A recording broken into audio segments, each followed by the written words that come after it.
Bombo International News. Ilang mga bansa sa Middle East nakaranas ng sandstorm. May mga nakapanayan pa dyan ng Star FM, Iloilo.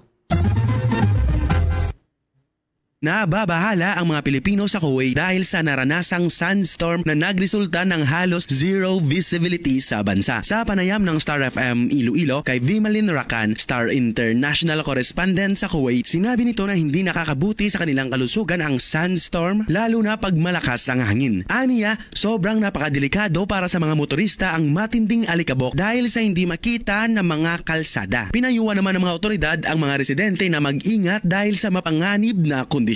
Maliban sa Kuwait, nagkaroon rin ng sandstorm sa Iraq, Saudi Arabia, Qatar, Bahrain at United Arab Emirates. Sa Iraq, 3,700 katao ang na-ospital dahil sa respiratory problem. Hindi po kasi siya, okay pag kunyari sa labas po kayo nagtatrabaho, hindi po siya safe, especially pag malakas pa yung hangin at nagbibiyahe ka po.